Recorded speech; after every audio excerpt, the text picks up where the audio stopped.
So I was born and raised in Serbia, and I started playing tennis when I was 4 years old. It was like a destiny to me, to be honest, because nobody in my family ever played tennis. I come from a very sportive family. My father used to be a professional skier.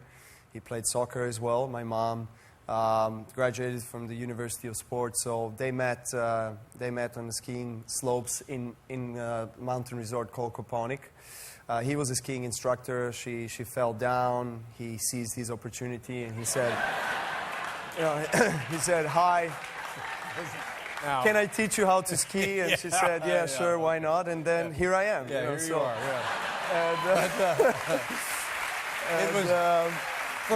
As a kid, it was a time of great conflict in that part of the country, Yes, wasn't it? yes. What were those conditions like? And thank God most of us don't have to live through that, but you did. Yes, I appreciate things in life, and I value everything I have much more because of the past that I had.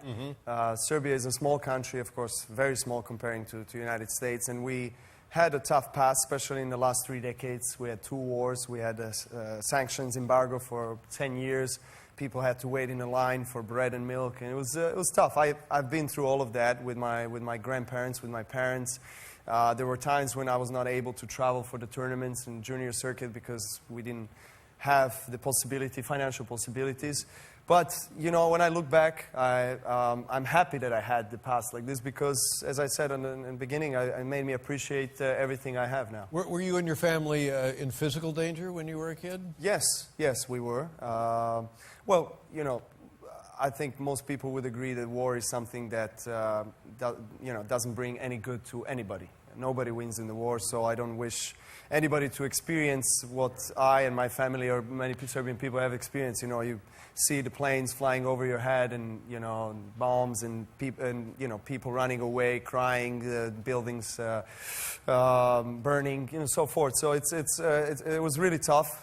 You were, of course, worried for your survival, what the next day brings. But most importantly, we stayed together as people and as family, and, it made us stronger. That never leaves you, does it? You always have that in you, that experience that you lived through. Yes, I do. And actually, it has been a big part of my, mental strength and ability to kind of cope with big moments in my tennis career and with the pressure and expectations and so forth. And you are able to hang on to that perspective. A lot of times, things like that are life-changing, one thinks would be automatic, but sometimes they drift away. But you are able to hang on to that each and every day of your life. Yeah, of course, there are some memories that I would not like to have, again, but, there are images that stick in your mind for all of your life. But you can never ask people to forget, but they can forgive and move on. Right. And I think you can always learn from the experience, try to understand what your purpose is and why that has happened, and, of course, always be positive. Okay, take